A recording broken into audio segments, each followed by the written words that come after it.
Hello दोस्तों, most important one liner question series में आप सभी का स्वागत है। इस सीरीज में हम लोग history, polity, economics, geography, physics, chemistry और बायोलॉजी के मोस्ट इम्पोर्टेंट क्वेश्चन हम लोग इंग्लिश और हिंदी में कर रहे हैं।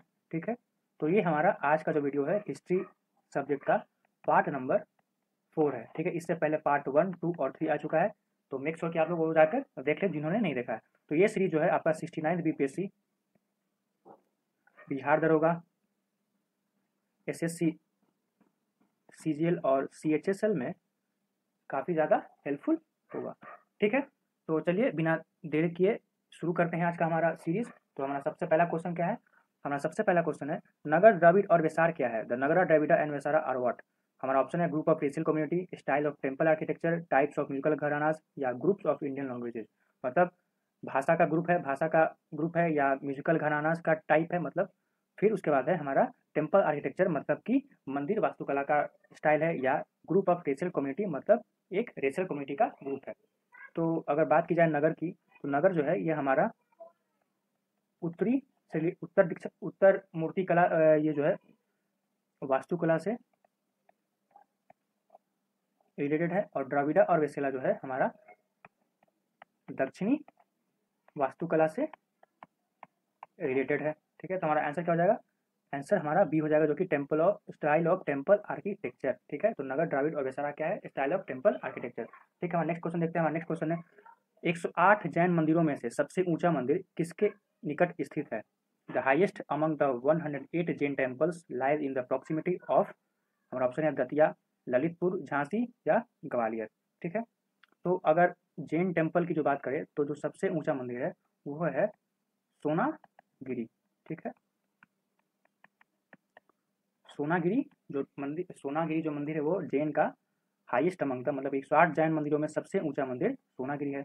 और ये कहाँ स्थित है?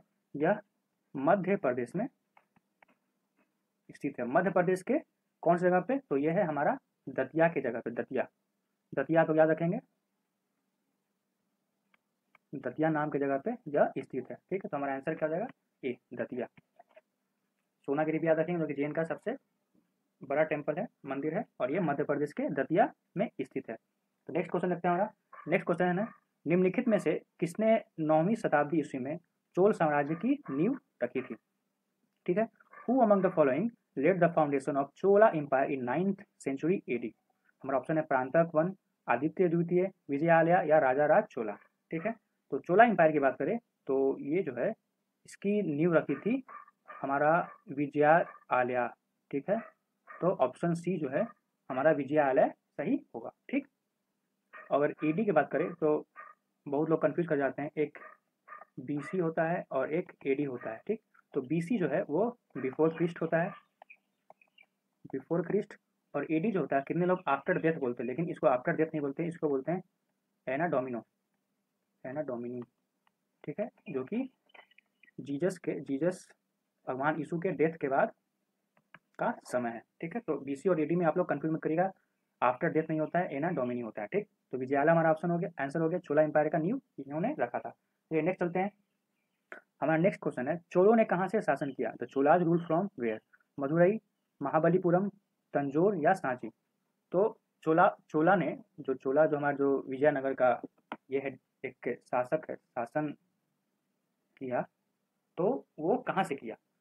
हमारा ऑप्शन मदुरई, महाबलीपुरम, तंजोर या सांची। तो मदुरई जो था वो किसका राजधानी थी? वो थी पांड्या की। पांड्या की राजधानी मदुरई थी। अगर चोला की बात करें तो चोला जो है वो कहाँ से रूल करता था? वो करता था तंजोर।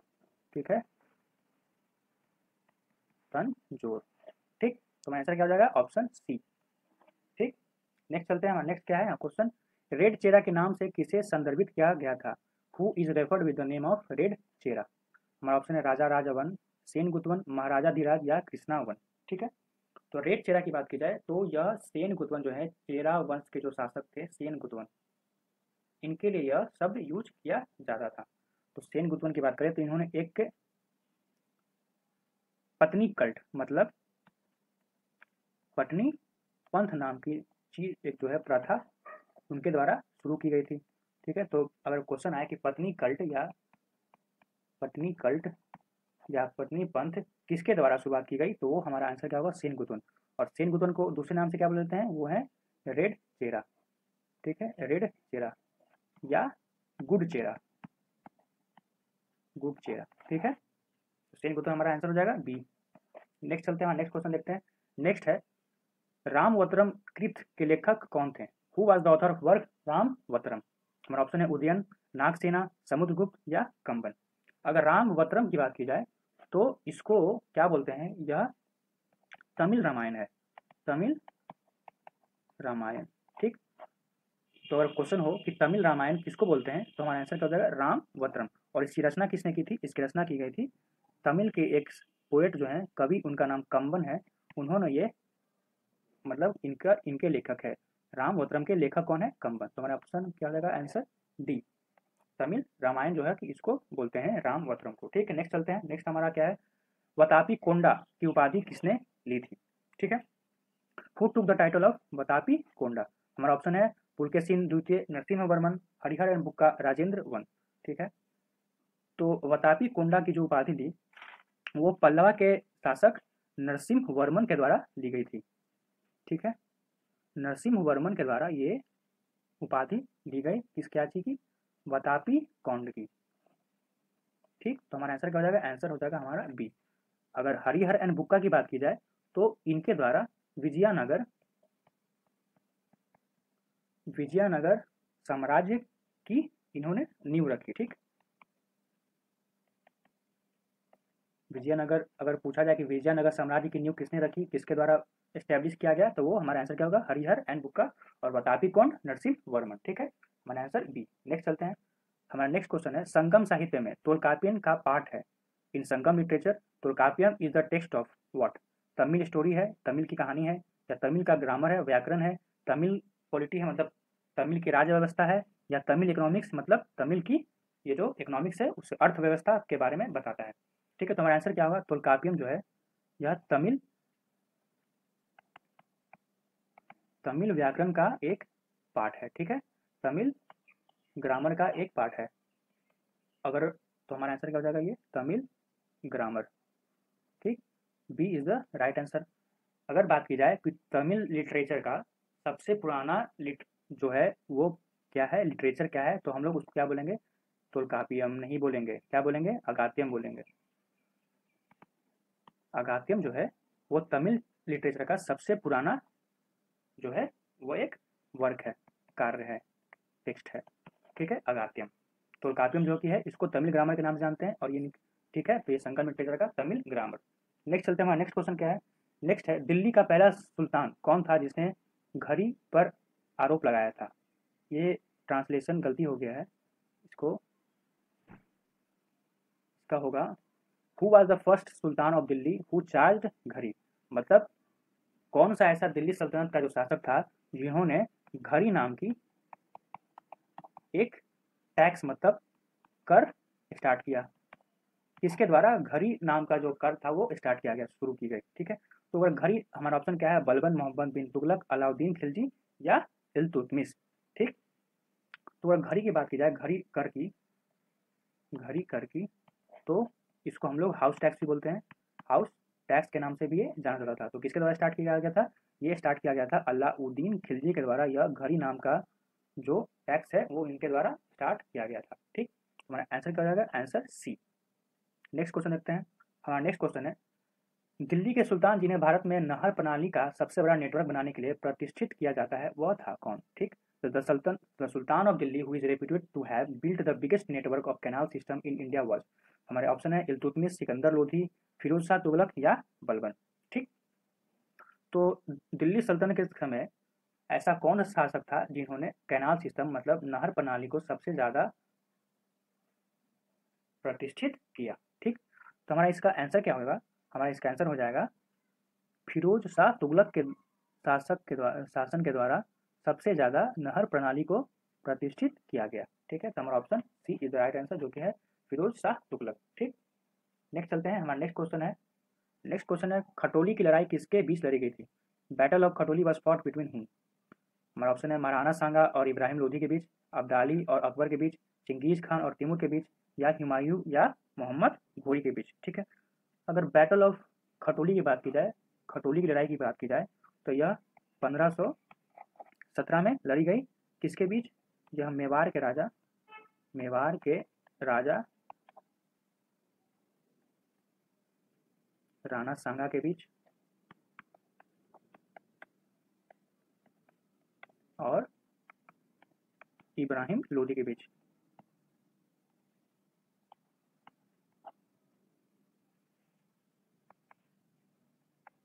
ठीक है, तो किसके बीच में लड़ी गई? राणा सांगा और इब्राहिम लोदी के बीच। ठीक है, तो हमारा आंसर क्या हो जाएगा? आंसर हमारा ए हो जाएगा, महाराणा सांगा और इब्राहिम लोदी, जो कि 1517 में ये लड़ाई हुई। अगर इनके अगर जीत की बात की जाए तो किसके हाथ ये जीत लगी थी? वो जीत लगी थी मेवाड़ के राजा राणा सांगा को। ठीक है, तो इसमें इब्राहिम लोदी की हार हुई। नेक्स्ट चलते हैं, हमारा नेक्स्ट क्वेश्चन क्या है? नेक्स्ट क्वेश्चन है, राक्षसी टंगड़ी का युद्ध किसके बीच लड़ा गया था? बैटल ऑफ राक्षसी टंगड़ी वॉज फॉट बिटवीन हुम? हमारे ऑप्शन है अकबर और सुल्तान ऑफ मालवा के बीच, शेरशाह और हुमायूं के बीच, विजयनगर और जो सम्मिलित जो आर्मी है बीजापुर, अहमदनगर और गोलकंडा के बीच, या चेरा और पांड्या के बीच। तो हम लोग जैसे जानते हैं, पहले के लेक्चर में हम लोगों ने पढ़ा है कि राक्षसी टंगड़ी का युद्ध जो कि है 1565 में ये लड़ाई हुई, और इसको एक और नाम से जाना जाता है जो कि बोलते हैं बैटल ऑफ तालीकोटा। तालीकोटा का युद्ध। ठीक है, ये जो कि 1565 में हुआ, किसके बीच हुआ? ये हुआ विजयनगर और सम्मिलित आर्मी ऑफ बीजापुर, अहमदनगर और गोलकोंडा के बीच। तो हमारा ऑप्शन जो है वो सी सही हो जाएगा। अगर इसको याद करना है तो इसको बैक से याद कीजिए, BAG। ठीक है, बी से क्या हो गया? बीजापुर, ए से क्या हो गया? अहमदनगर, और जी से क्या हो गया? गोलकोंडा। ठीक, इजी होगा याद करने में। नेक्स्ट चलते हैं, नेक्स्ट क्वेश्चन क्या है? नेक्स्ट क्वेश्चन है, जवाबीत निम्नलिखित में से किसके साथ जुड़े थे? जवाबीट्स were associated with which of the following? ठीक है, तो जवाबीत की बात की जाए तो यह सल्तनत पीरियड जो कि दिल्ली सल्तनत पीरियड में ये शुरुआत की गई इसकी। किसके द्वारा शुरुआत की गई? जवाबीत भाई औरंगजेब। ठीक है, औरंगजेब के द्वारा यह जवाबीत का जो सिस्टम है स्टार्ट किया गया। तो हमारा इसका जो है किसके साथ जुड़ा है ये? हमारा ऑप्शन है economic policy, housing policy, state policy, या पॉलिटिकल पॉलिसी। तो हमारा इसका आंसर क्या हो जाएगा? हमारा इसका आंसर होगा स्टेट पॉलिसी। ठीक है, स्टेट पॉलिसी से ये जवाबीत रिलेटेड है। किसके द्वारा किया गया था? औरंगजेब के द्वारा। ठीक, दिल्ली सल्तनत के समय। चलते हैं नेक्स्ट, तो हमारा ऑप्शन सी। नेक्स्ट क्वेश्चन क्या है? नेक्स्ट क्वेश्चन है हमारा, शेरशाह सूरी का मकबरा किस मंदिर शैली का उदाहरण है? The tomb of Sher Shah Suri is an example of which of the temple style? हमारा ऑप्शन है Indo Islamic style, Nagara style, Vesara style, या सोलंकी स्टाइल। तो शेरशाह सूरी का जो मंदिर जो मकबरा बना है वो किस शैली में है? वो है इंडो इस्लामिक स्टाइल में है। ठीक है, इंडो इस्लामिक स्टाइल में। Option A is the right answer. और ये कहाँ स्थित है? यह है सासा राम में, बिहार के सासा राम में। ठीक, ये रोहतास जिला में पड़ता है, रोहतास। ठीक, नेक्स्ट चलते हैं, नेक्स्ट हमारा क्वेश्चन देखते हैं, अमीर खुसरू किस शासक के दरबार को सजाया? ठीक, अमीर Khusru add-on the court of which ruler? हमारा ऑप्शन है बलबन, कुतुबुद्दीन ऐबक, अलाउद्दीन खिलजी, या उल तुतमिश। ठीक है, तो अमीर खुसरू की बात की जाए तो ये किसके दरबार में थे? ये थे अलाउद्दीन खिलजी के दरबार में यह स्थित थे। ठीक है, तो हमारा आंसर क्या जाएगा? ऑप्शन सी, अमीर खुसरू अलाउद्दीन खिलजी। ठीक, नेक्स्ट चलते हैं नेक्स्ट क्वेश्चन पे। नेक्स्ट क्वेश्चन है हमारा, इंडो इस्लामिक शैली में निर्मित भारत का पहला मकबरा था? India's first tomb constructed in the Indo Islamic style was Humayun tomb, Balban tomb, Aibak tomb, Akbar tomb. Humayun का मकबरा, बलबन का मकबरा, कुतुबुद्दीन ऐबक का मकबरा, या अकबर का मकबरा? तो फर्स्ट जो इंडो इस्लामिक स्टाइल का जो हमारा पास जो साक्ष्य मिलता है, शैली का जो साक्ष्य मिलता है, वो हुमायूं का मकबरा जो है इसी शैली में बनाया गया था। ठीक है, तो option A is the right answer. ठीक, नेक्स्ट चलते हैं, नेक्स्ट क्वेश्चन क्या है? नेक्स्ट क्वेश्चन है, सरदेश मुखी एक प्रकार का टैक्स था जो कि किसके द्वारा लगाया गया था? सरदेश मुखी was a type of tax which was imposed by whom? हमारा ऑप्शन है मैसूर, निजाम ऑफ हैदराबाद, मराठाओं का, या फ्रेंच के द्वारा। ठीक, तो सरदेश मुखी जो है, अब इसकी बात की जाए तो सरदेश मुखी ये लगाया गया मराठाओं के द्वारा, मराठा के द्वारा लगाया, और ये 1/10 पार्ट मतलब 1/10वां हिस्सा जो है यह किसका होता था? ये जो भी प्रोडक्शन होता था, उपजाऊ जो होता था, उपजाऊ का प्रोडक्शन का ये 10वां हिस्सा ये सरदेशमुखी कर के नाम से जाना जाता था। और ये किसके द्वारा लगाया गया, ये मराठाओं के द्वारा लगाया गया।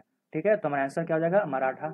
ठीक, इसका क्या था, 1/10 आप लोग याद रखेंगे। और एक चौथ था जो कि 1/4 था।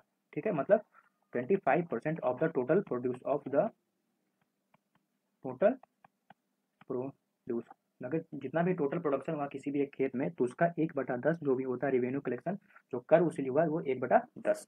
ठीक, नेक्स्ट चलते हैं। नेक्स्ट क्वेश्चन है, होयसला राजवंशीय शक्ति की राजधानी थी। Capital of Hoysala dynastic power was Malkhed, Dwarasamudra, Madurai या वेंगी। ठीक, तो हमारा जो होयसला डायनेस्टी पावर का राजधानी कहाँ था, वो राजधानी था द्वारा समुद्र। ठीक है, तो आंसर बी हमारा राइट आंसर हो जाएगा, B is the right answer. और मदुरई की बात की जाए तो यहाँ के जो कैपिटल था वो किसके द्वारा था, वो पांड्या के द्वारा। ठीक है, तो चलिए नेक्स्ट चलते हैं। नेक्स्ट हमारा क्या है क्वेश्चन, नेक्स्ट देखते हैं। नेक्स्ट क्वेश्चन है, इम्बलेम ऑफ पांड्याज वाज, पांड्याओं का प्रतीक था पहला bow and arrow, tiger, lion, fish. तो जैसा कि हम लोग पहले के लेक्चर में देख चुके हैं, बो एंड एरो किसका है, वो है चेरा का, चेरो का है यह प्रतीक। टाइगर क्या है, चोलो का। और फिश क्या है, यह है पांड्यों का। पांड्या का प्रतीक क्या है, यह है फिश। तो हमारा आंसर क्या जाएगा, डी, मछली। ठीक है, मछली। ठीक है, नेक्स्ट चलते हैं। नेक्स्ट हमारा क्वेश्चन है, इस्ते मनारी बस्ती की शुरुआत किसने की।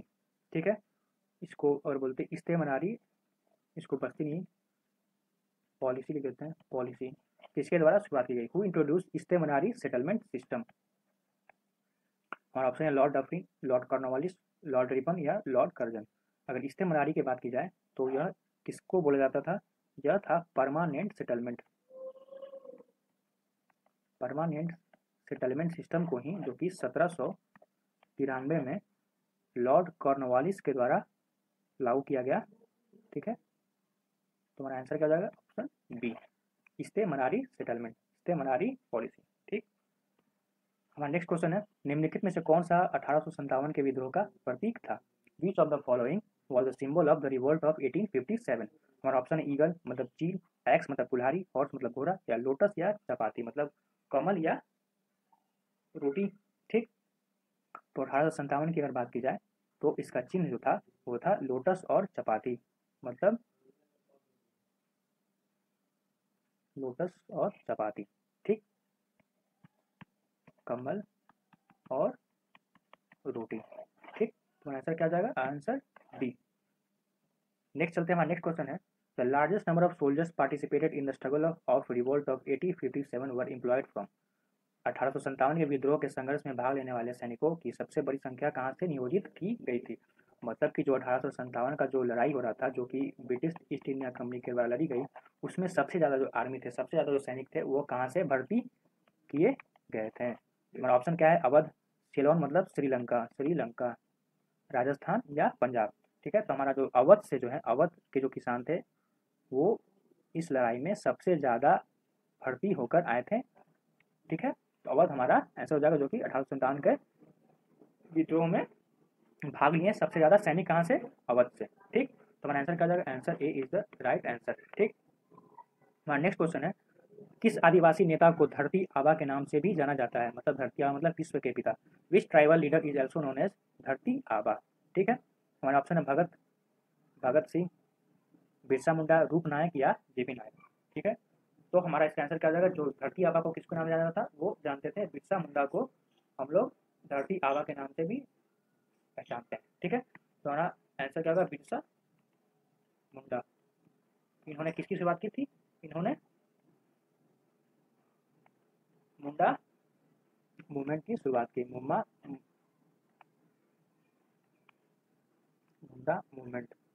ठीक है, इस पे एक वीडियो हम लाने वाले हैं मुंडा रिबेलियन में। ठीक है, तो आप जरूर देखिएगा, मुंडा बिरसा मुंडा। ठीक है, धरती आबा, तो आंसर क्या हो जाएगा, आंसर बी। ठीक है, तो नेक्स्ट क्वेश्चन है, भारत माता पत्रिका किसके द्वारा लाई गई थी। भारत माता journal was brought up by हुम। हमारा ऑप्शन है Lala Lajpat Rai, William Taylor, Annie Besant या अजीत सिंह। तो भारत माला जो पत्रिका है वो लाई गई थी अजीत सिंह के द्वारा। ठीक है, आंसर डी। अजीत सिंह कौन थे, वो भगत सिंह के, भगत सिंह के चाचा थे। ठीक है, अंकल ऑफ भगत सिंह। ठीक, हमारा तो 30 का हमारा आंसर हो जाएगा भारत माता जर्नल अजीत सिंह। ठीक है, नेक्स्ट चलते हैं। नेक्स्ट है हमारा क्वेश्चन जो है बरेली से 1857 के विद्रोह के नेता कौन थे? Who was the leader of the revolt of 1857 from Bareilly? हमारा ऑप्शन है बेगम हजरत महल, नाना साहब, खुदा बहादुर या बहादुर शाह, मतलब खान बहादुर। ठीक है, तो अगर बेगम हजरत महल की बात की जाए तो ये थे हमारा लखनऊ से यह नेतृत्व कर रहे थे, नाना साहब कानपुर से, खान बहादुर जो है ये बरेली से ये नेतृत्व कर रहे थे। ठीक है, तो हमारा आंसर क्या हो जाएगा सी, खान बहादुर। नेक्स्ट चलते हैं। नेक्स्ट हमारा क्वेश्चन है भील सेवा सदन वॉज फाउंडेड बाय? भील सेवा सदन की स्थापना किसने की थी? जीके देवधर, करामत अली, अमृतलाल ठक्कर या लाला हरदयाल? ये क्वेश्चन जो है ये बीपीएससी में आ चुका है, शायद 68 बीपीएससी में ये क्वेश्चन आया है। ठीक है, तो इसका आंसर क्या होगा? भील सेवा सदन किसके द्वारा? भील सेवा सदन अमृतलाल ठक्कर के द्वारा इसकी स्थापना की गई थी। ठीक है, तो आंसर सी जो है हमारा आंसर होगा। ठीक है, आज का लास्ट क्वेश्चन देखते हैं। आज का लास्ट क्वेश्चन हमारा क्या है? निम्नलिखित में से कौन सा समाचार पत्र बाल गंगाधर तिलक के द्वारा जनता के बीच जागरूकता फैलाने के लिए लाया गया था? Which of the following newspaper was brought up by Bal Gangadhar Tilak for spreading the awareness among the masses? And option क्या है हमारा? द हिंदू, द बंगाली, केसरी या नन ऑफ दिस? ठीक है, तो बाल गंगाधर तिलक के द्वारा दो न्यूज़पेपर लाया गया, वो था एक मराठा मराठा और दूसरा था केसरी। अब इसकी भाषा की बात की जाए तो केसरी जो था यह मराठी भाषा में था और मराठा जो था वो अंग्रेजी भाषा में था, अंग्रेजी भाषा में था। ठीक, तो दो न्यूज़ अखबार मराठा और केसरी किसके द्वारा? बाल गंगाधर तिलक के द्वारा। ठीक, इसका आंसर क्या हो जाएगा? हमारा आंसर सी। ठीक, तो आज के लेक्चर में बस इतना ही दोस्तों, मिलते हैं नेक्स्ट लेक्चर में। और जिन्होंने पहले के वीडियो जो 2 लेक्चर 3 लेक्चर जो थे, जिन्होंने नहीं देखा है वो जरूर जाकर देख लें। मैं डिस्क्रिप्शन में उसका लिंक दे दूँगा। ठीक है, और ज़्यादा से ज़्यादा वीडियो को लाइक करें, सब्सक्राइब करें और अपने फ्रेंड्स सर्कल में इसको शेयर करें। ठीक है, वीडियो अच्छा लगा तो जरूर इसको सब्सक्राइब करें। ठीक, तो मिलते हैं नेक्स्ट वीडियो में, तब तक के लिए थैंक यू।